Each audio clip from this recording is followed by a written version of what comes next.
Bueno, chicos, chicas, acá tomamos el punto más crítico de esta unidad y de la historia argentina, si me permiten, porque la cuestión de los recursos y de la distribución de recursos entre la nación y las provincias viene siendo desde siempre, desde toda nuestra historia, el tema más crítico que nos ha enfrentado como provincias y también con el puerto.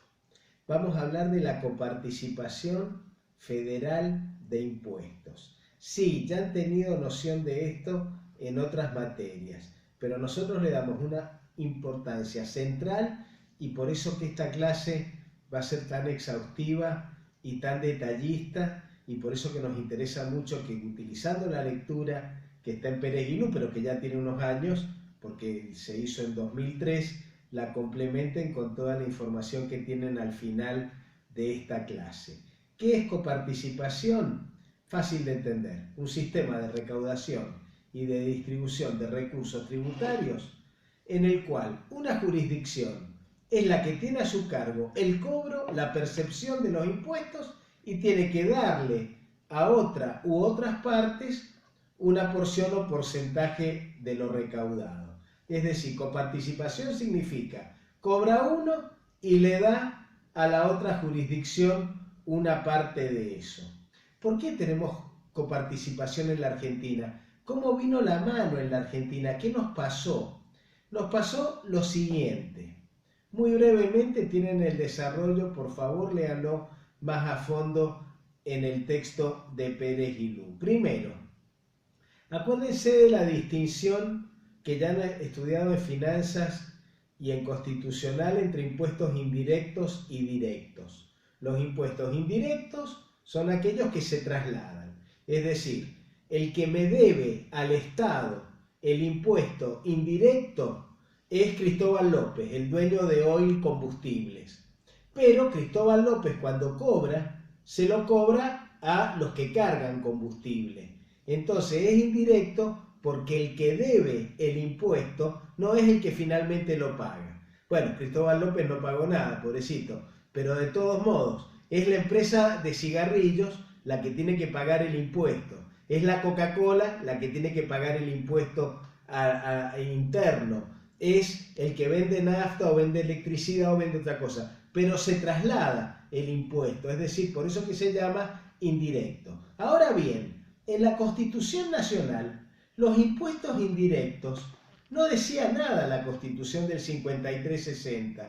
Es decir, los impuestos indirectos eran un recurso normal y habitual de las provincias, chicos. Todas las provincias argentinas de esa época, 1853-60, que conforman la Constitución, cobraban impuestos internos al consumo de azúcar, de cigarrillos, de fósforos, de tabaco, de alcohol, de muchas cosas de primera necesidad. Las gravaban con un impuesto y cobraban y percibían ese recurso normalmente. En 1891, cuando la crisis que se lleva puesto a Juárez Celman, Pellegrini, que era vicepresidente y queda como presidente porque sucede a Juárez Celman, dicta en el Congreso de la Nación una ley de emergencia destinada a durar 3 años en la cual la Nación establece un impuesto a las ventas. Es decir, la Nación invade de manera flagrante una atribución provincial, pero el Congreso lo convalida y lo consiente y en nombre de la emergencia, por eso que a mí me da risa ahora lo que nos quieren hacer, ahora nos controlan con siglo del patrullaje, pero bueno, emergencia tenemos en la Argentina desde que nacimos. Entonces, la Nación crea un impuesto a las ventas que se superpone a los impuestos a las ventas provinciales. Y no solamente eso, sino que en 1894, cuando se vence el impuesto de emergencia creado por Pellegrini, ya es presidente Luis Sáenz Peña. Por favor, no se confundan al bueno para nada de Luis Sáenz Peña, que era un viejo inútil, perdónenme lo que parece, pero su hijo Roque era el que era bueno y era brillante. El papá de él, Luis Sáenz Peña, fue presidente por el arreglo de Mitre y Roca, Y bueno, fue un desastre como presidente, duró 2 años y después se tuvo que ir porque no tenía ninguna representatividad. Pero ¿qué hace Sáenz Peña, Luis, cuando es presidente? Prorroga sin término la ley. Es decir, la ley que se había creado como emergencia, invadiendo una potestad provincial y quitándole a las provincias un recurso, porque era de las provincias. El impuesto a las ventas es prorrogada sine die, es decir, sin término, por el Congreso de la Nación, y recién en 1927 la Corte va a resolver el caso Mataldi Simón, que es lo más vergonzoso que yo he visto en mi vida, sacando otros ejemplos de una corte que no le faltan casos vergonzosos. Pero en Mataldi Simón, la Corte Nacional dice que como la Constitución no dice nada sobre los impuestos indirectos, deben entenderse que son concurrentes entre la nación y las provincias. Una barbaridad jurídica, pero que convalida el sistema de expropiación que había establecido la nación a partir de la emergencia de Pellegrini. En ese momento entonces se inicia un proceso, viene el golpe de Estado, cae Irigoyen, asume Uriburu, después viene Agustín P. Justo y en el año 1934 se formaliza la primera ley convenio, porque las provincias dicen, mirá, dejemos de apretar al mismo contribuyente, la nación y las provincias al mismo tiempo. Dejemos un solo impuesto a las ventas, al consumo, impuestos internos al consumo se llaman, que los cobre la nación y que coparticipe la mitad a las provincias. Parecía sensato, era una solución más o menos entendible. Era el año 1934, época de fraude electoral. No se olviden ustedes que en 1932 vuelve el fraude electoral a la Argentina con la elección de Agustín P. Justo y va a seguir hasta 1938 la elección de Roberto M. Ortiz y después va a venir el golpe de Estado y va a cambiar todo. Pero hasta el año 1934 la situación había sido de coexistencia de los regímenes provinciales con la ley de impuestos nacionales. A partir del 34 se formaliza una ley convenio interesante, da para más análisis, pero ahora en estas condiciones no tenemos tiempo, donde es la nación la que va a cobrar el impuesto a las ventas y es cada provincia la que va a recibir la mitad de ese cobro en razón del aporte que hacía.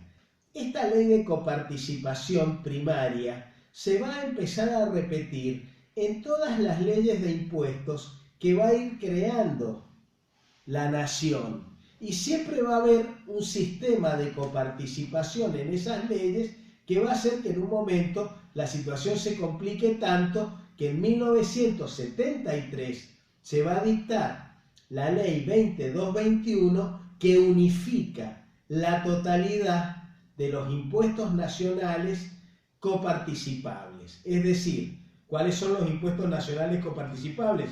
Básicamente todos, menos los derechos de importación y exportación que por el 75 inciso 1, viejo 67 inciso 1, corresponden exclusivamente a la nación. Entonces, nos detenemos un segundito acá. 1973, ley 20221, primera ley unificada de coparticipación y después, en 1988, vamos a tener la todavía vigente ley 23548, que es la que sucede al régimen de coparticipación. Nos detenemos un segundito acá porque estamos hablando de impuestos indirectos. Ahora vamos a ver qué pasa con los impuestos directos. Ahí me interesa mucho que lo veamos ahora también antes de ir a la 20221. En la Constitución Nacional los impuestos directos eran de naturaleza provincial también. No eran nacionales, eran provinciales. Solamente el artículo 67, antiguo inciso 2, hoy 75, inciso 2, los permitía en condiciones excepcionales. En el año 1931, en el Facto de Uriburu, se crea un impuesto directo a las ganancias, rentas y patrimonio que después se establece por ley en el año 1932. Y a partir de ese momento, como esa ley se declara inconstitucional porque no respeta el tiempo que establece por tiempo determinado, dice la Constitución, se dicta la ley 12147 por 10 años. Y a partir de ese momento, a partir de 1934, cada 10 años, los impuestos a las ganancias y patrimonio y bienes se van reproduciendo, con lo cual lo que debía ser por un momento pasa a ser un recurso habitual. Entonces, sintetizando, impuestos indirectos, después de Mataldi y Simón, tienen algunas referencias al fallo, ya las vamos a ver si tenemos tiempo. Los impuestos indirectos son convalidados como de la nación. Los impuestos directos también son convalidados como de la nación, con lo cual todos van a pasar a ser coparticipables, pero la nación se ha quedado con dos recursos que eran propiamente provinciales. Cerramos acá esta introducción y seguimos en el próximo video.